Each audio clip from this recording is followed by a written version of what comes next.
Good evening বন্ধুরা। তো আজকে আমরা কথা বলবো ডাব্লিউবি কনস্টেবল 2024-এর যে 11,749টি শূন্য পদে রিক্রুটমেন্ট বেরিয়েছিল সেই সমস্ত বিষয় নিয়ে আজকে ছোট্ট ভিডিও আলোচনা করব। সেই কেন জয়নিং হচ্ছে না বা কেন রেজাল্ট দিচ্ছে না, কী ঘটেছে এক্স্যাক্টলি 8 তারিখে, টোটাল পরিষ্কার পরিচ্ছন্নভাবে আমি আজকের এই ভিডিওর মাধ্যমে আলোচনার চেষ্টা করব। তো আলোচনা করার পরে বলবো, অ্যাজ ইউজুয়াল যদি চ্যানেল নতুন হয়ে থাকে অবশ্যই চ্যানেলটিকে সাবস্ক্রাইব করবে এবং পাশে থাকা বেল আইকনটি ক্লিক করে আমাদের সঙ্গে থাকবে, যাতে যে কোনো নোটিফিকেশন সবার আগে সবার প্রথমে একদম অথেন্টিক খবর তোমাদেরকে দিতে পারি। তো যেটা বিষয় ছিল, গত 8 তারিখে আমাদের এই বেঙ্গল পুলিশের হিয়ারিং ছিল কলকাতা হাইকোর্টে, এটা আমরা সকলেই জানি। কিন্তু সেখানে সিঙ্গেল বেঞ্চেও আমাদের ডাব্লিউবি পিআরবি পক্ষ থেকে কোনো রকম অ্যাডভোকেট ছিল না। এছাড়াও যদি বলা যায় ডিভিশন বেঞ্চেও আমাদের পক্ষ থেকে কোনো রকম কোনো অ্যাডভোকেট ছিল না। এবার এখানে আরও একটা কেস ছিল, যেখানে হচ্ছে যে যেটা চন্দনা ধারার কেস আছে, সেটা হচ্ছে যে ছেলেদের বা মেয়েদের যে রেজাল্ট প্রকাশিত হয়েছিল মাঠের জন্য, পিএটির জন্য, পিএমটির জন্য, তো সেই সময় সেই যে রেজাল্ট প্রকাশের জন্য পুরোপুরি পাবলিশ করার জন্য একটি কেস হয়েছিল, যে কেসটি বর্তমানে ভিত্তিহীন, কেসটির কোনো বর্তমানে মূল্য নেই বললেই চলে। তো আরও কিছু কেস ছিল, যেমন ওবিসি সংক্রান্ত কেস ছিল, সিভিক ভলেন্টিয়ারদের কেস ছিল, ইডব্লিউএস কেস ছিল।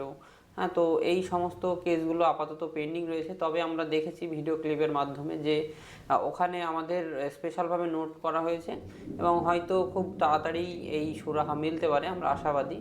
যদি সামনের দিন আমাদের সরকার পক্ষের বা আমাদের WB PRB West Bengal board of যে পুলিশ রিক্রুটমেন্ট বোর্ড আছে, তা ওনাদের পক্ষ থেকে কোনো অ্যাডভোকেট ওখানে যায়, আশা করি অবশ্যই থাকবেন সেদিনকে। তো সেদিনকে আমাদের হয়তো পরবর্তী শুনানিতে পরিষ্কার কিছু একটা পাওয়া যেতে পারে। আরও একটা যেটা বিষয়, যারা তোমরা নতুন অ্যাসপিরেন্ট রয়েছো, এটা আমরা জানি যে পশ্চিমবঙ্গের যে কোনো রিক্রুটমেন্টের ক্ষেত্রে একটা হিউজ টাইম লাগে, এটা নতুন কিছু নয়। বিগত দিনেও আমরা দেখেছি যে কোনো অবস্থাতেই আমাদের কোনো রেজাল্টই যে খুব দ্রুতভাবে বা খুব স্মুথভাবে যে ছাত্ররা যেভাবে চেয়েছে সেইভাবে কখনো কোনো দিনই বেরায়নি। এটা নতুন কিছু নাই। বিগত দিনে আমরা দেখেছি প্রতিটি রিক্রুটমেন্টেই কিছু না কিছু আন্দোলন হয়েছে, এইটাতেও হয়েছে। হ্যাঁ, তো এখন দেখার বিষয় যে ওবিসি যেটা বর্তমানে 7%, 17%-এর মধ্যে দাঁড়িয়ে গেছে, সেটা কি হয়, এই একটা দেখার বিষয় আছে। এছাড়াও দেখার বিষয় রয়েছে যে আদৌ সিভিকদের কি হয় না হয়, সমস্ত কিছু। তো আপাতত আমাদের যে সমস্ত আপডেটগুলো ছিল বা যেগুলো ছিল একদম অথেন্টিক, সম্পূর্ণ নির্ভুল তথ্য, যদিও ভিডিও পাবলিশ করতে হয়তো লেট হচ্ছে বা দেরি হচ্ছে, কিন্তু একদম প্রপার অথেন্টিক খবরটা তোমাদেরকে আমার এই ছোট্ট চ্যানেলের মাধ্যমে তুলে ধরার চেষ্টা করলাম।